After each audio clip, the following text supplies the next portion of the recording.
I have done a lot of things I'm not proud of, but what I am about to tell you tops the list.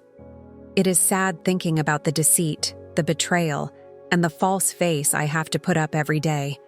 It's even more heartbreaking when I think about what my mom and husband would do if they find out. But the guilt is killing me slowly. I'm telling this story here because I believe it is a safe space. So let me tell you what my stepdad did to me in my bedroom. I may not be able to tell you everything, but I will tell you enough to give me a little peace. I'm not only angry at myself for allowing it happen, but also because I can't seem to stop myself anymore.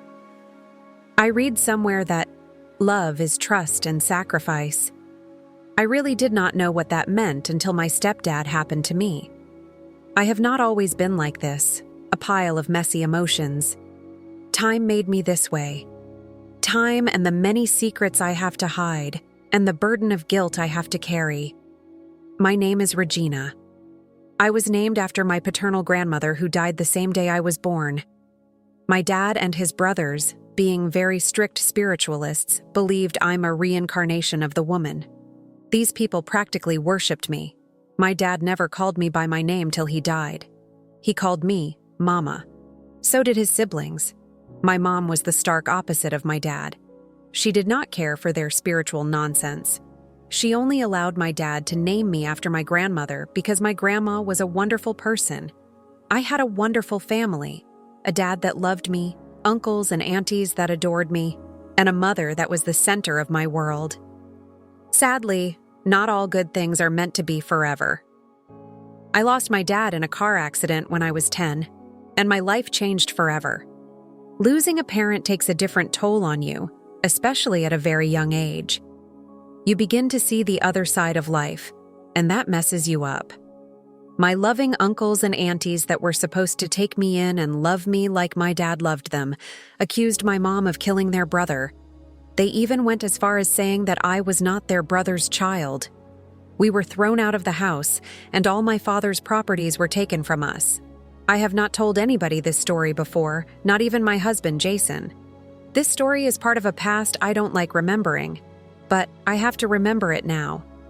I have to cleanse myself of every secret, every past, every pain. My mom and I lived on the streets for a while before she was able to get a job. Little by little, things began to look up for us. I was able to go back to school, and my mom was able to save enough for essential things. We never went to my father's siblings to ask for anything. My mom is definitely one of the strongest women to know. Sadly, love has not been kind to her. Just when I thought everything was going beautifully well for us, Mom got a boyfriend. I was 12. My mom's boyfriend, Trevor, was a tramp. And I mean that in every way. He moved in with us 2 months into their relationship and became a leech on my mom. He would stay home all day, not help out in anything. He hit my mom, and worse of E, he hit on me. I was 12. I can remember how he would come to my room and touch me inappropriately. Because I did not fully understand what he was doing, I could not tell my mom. Their relationship lasted for over a year. One of the most horrible years of our lives. My mom went into 2 other relationships, but they were all tramps. I can't remember their names now, but I know they were good-for-nothing men. I did not understand why my mom wanted a man at the time. I would even argue with her about her ill luck with men and how she needed to focus more on herself and maybe me. I understand better now. I was being selfish at the time. Fate has a way of rewarding you after many woes. My mom's trouble with men ended when she met Jake, the man who would become my stepdad and first crush. My mom met Jake when I was 15. He owned the gym where she worked out. Jake was a single man with no kids and a thriving business. He was kind, cool, collected, and loving. This is a poor description of Jake.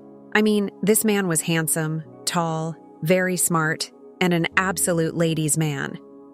I would catch myself staring at him anytime he came around and having very erotic fantasies in my head.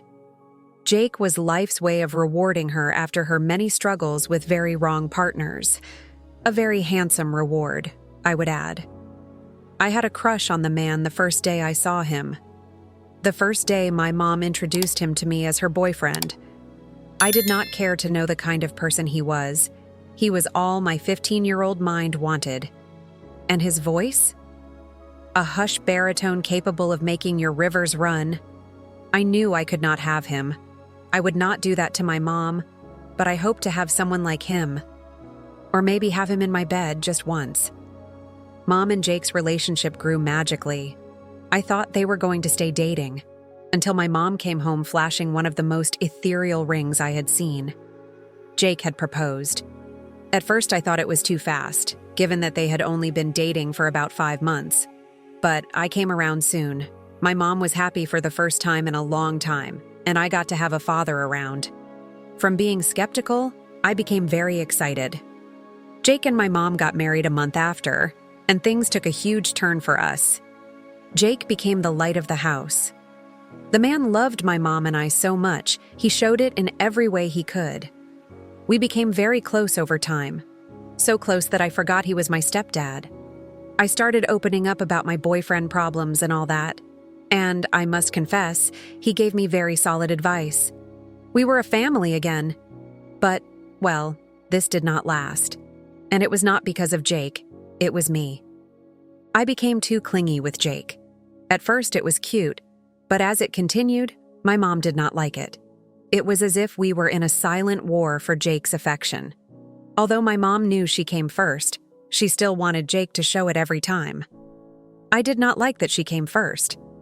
I wanted Jake's attention, and affection too, but I did not know how to say it. I would get angry anytime I caught them doing their regular PDAs in the kitchen or hear making love in their room.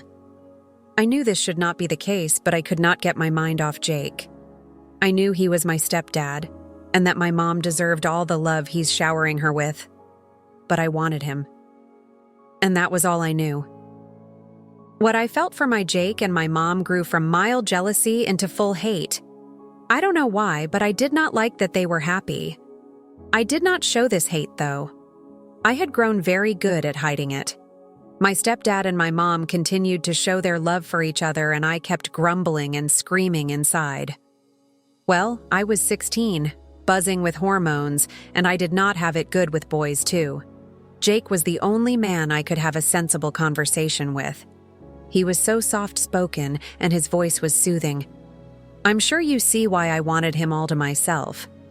I don't think hating my mom was the right way to go about getting what I wanted, but I couldn't help myself. I really could not. I carried this love for Jake into college. Jake was the standard I wanted my boyfriend to meet, and because of that, I threw away very decent men, even Daniel. Daniel would have been an ideal life partner. He was kind, caring, and very sweet, but he did not have the other physical qualities that Jake possessed. I dated him for about a year and cheated on him on our first anniversary. I did not even think to hide it. The guy was a random man I met in the club the day before. I brought him to my room and we made intense love, from the couch to the floor and to the bed.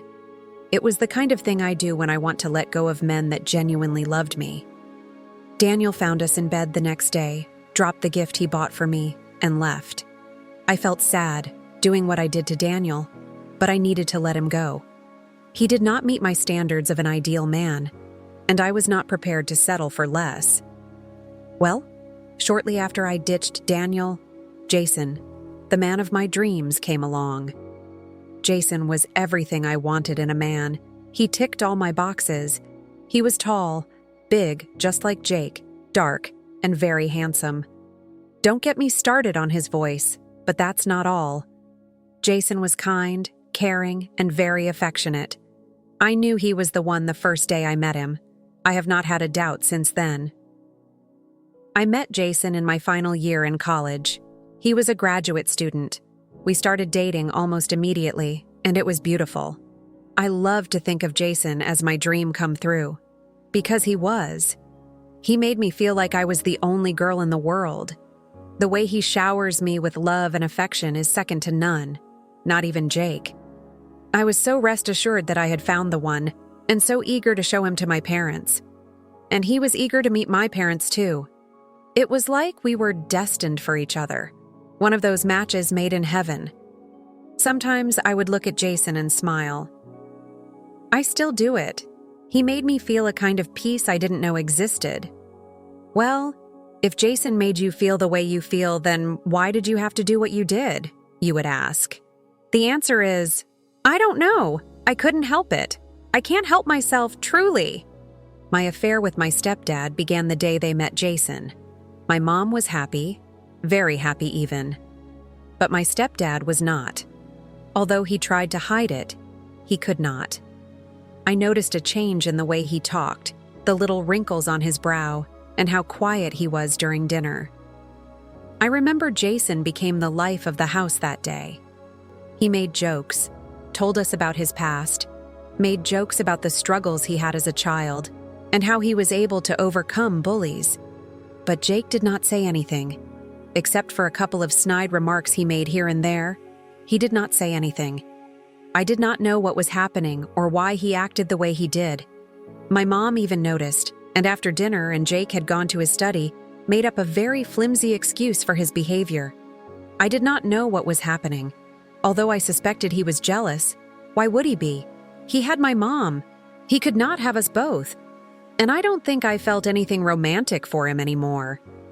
Although Jason had planned to stay over, he could not because of Jake's attitude. He left immediately after dinner. I was angry, very angry, but I could not do anything. Well, everything started that night.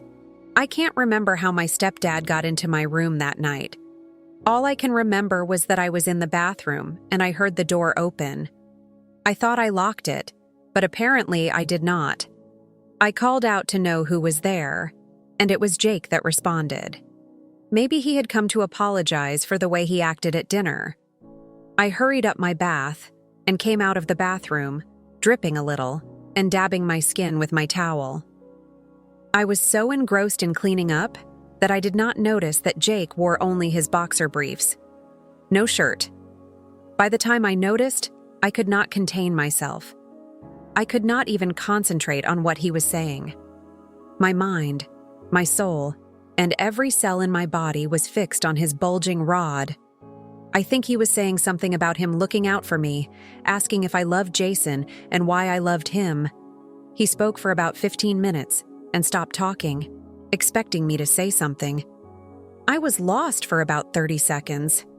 Jake had to nudge me to bring me back to reality.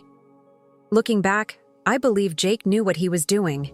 If he did not, why on earth would he come into my room with his boxer briefs? I mean, why? I was able to mumble a few words that I can't remember now. After I finished talking, Jake came close and gave me a hug. We had shared several hugs in the past, but this was different. I mean, his bulging rod pressed on my belly. I could smell him. I could hear his heart pounding. I was aware of his big arms and his large chest. That was going to be the most intimate hug we had shared. But it did not stop at just hugs. It did not at all. What started as a very harmless hug graduated to full-blown romance. I was lost. What would I do? What was Jake doing? I immediately pushed him away, only to notice that his rod had become fully turgid. I could not get my mind off it, off this. A million thoughts ran through my mind. This was what I have always wanted, what I had envied my mom for. And now, I can't have it. I don't want to have it. I don't want to hurt my mom and hurt Jason too. But Jake was here, and my mom was fast asleep. This may be my only chance. I sat on the edge of my bed, my towel hanging loosely on my chest, and my heart pounding. Jake was still standing. Every part of him stood. I could sense he wanted me, but did not know how to go about it. He proceeded to sit close to me, put his hands on my shoulder, and tried to apologize. I did not need him to apologize. I needed him to try again, to hug me again and take me from there. But I would not say that. I would not make it look like I wanted him badly. So I kept quiet. He played around on my shoulder with his index finger while he apologized. I did not understand that kind of apology, but I like it. Jake stopped talking and pulled me in again for a side hug. Well, I wish I could tell you this was an ordinary side hug. I laid on his chest, hearing his heartbeat and watching his rod throb. I could not take this anymore. I actually could not. He pulled my head up, looked into my eyes, and tried to kiss me. I did not resist at first. I allowed him to plant the wettest of kisses on my lips, while I watched his closed eyes. His lips were on mine for a while, before I disengaged and stood up. I knew I wanted this. I wanted him. But this was wrong. I walked to the door and stopped. I can remember this night vividly, because Jake tested every ounce of my strength. He came to the door, tried to open it. I tried to open it too. Our hands collided on the doorknob, and he held my hand. This was my stepdad in my room, trying to weaken all my defenses. And he did. He held my hand, pulled me into his arms, and I could not resist anymore. My towel dropped, and everything is history. Jake made intense love to me that night, with my mom in the room and my phone buzzing with Jason's call. None of them mattered. In fact, nothing mattered. Jake took me in every position you could think, made me almost scream and call his name. Throughout this intense lovemaking, Mom did not stare. She did not wake. I had always known my mom to be a heavy sleeper, but she must have drank too much wine because the noise we made was enough to wake the dead. Well, she did wake. I did not know she heard us, that she was at the door all through, and that she left when Jake was leaving for their room. Now, what I thought was a one-night stand grew into a full-blown affair. My stepdad and I began to see each other. I was still with Jason, in fact, he had proposed. Jason did not deserve this kind of cruelty, neither did my mom, but I could not stop myself. Jake gave me everything, Jason could not. I know Jason was good in bed and all that, but he was not Jake. That was the only difference. Jake and I kept seeing each while I was planning my wedding, and my mom knew. I remember her smiling throughout the wedding planning process. She would talk to me about being faithful to my husband while I was screwing her own, screwing him with no remorse even. Jake was into me as much as I was into him, but that was where it ended. Nothing more than two people having each other under the blanket. We had feelings for each other at some point, but that was all it was. We were a taboo, a sweet taboo. My affair with Jake was so bad that even on the night before I got married, we had each other. Yes, I was with him for over 3 hours. We made love, shared stories, and made love some more. It was that night that my mom came around. She had barely missed Jake. Mom, with a smile on her face, told me that she knew what was going on between Jake and I. She gave me details of our meeting point, the room, the first day it happened. Everything. I was so ashamed, I put my head down. She said she did not want to ruin my relationship with Jason. That was why she did not say anything. Mom even warned me not to say anything to Jake. She was happy with him and was prepared to stay it out no matter what he did. I was broken that day. I was so broken, I was prepared to call off the wedding, but Mother threatened to tell Jason if I called off the wedding or I told Jake. So, I kept my mouth shut. I have been keeping my mouth shut ever since, carrying the guilt and shame ever since. I don't talk to Mom anymore. I can't. Whenever Jason and I go over with the twin, she is always very happy to see them. Her happiness makes the guilt even more intense.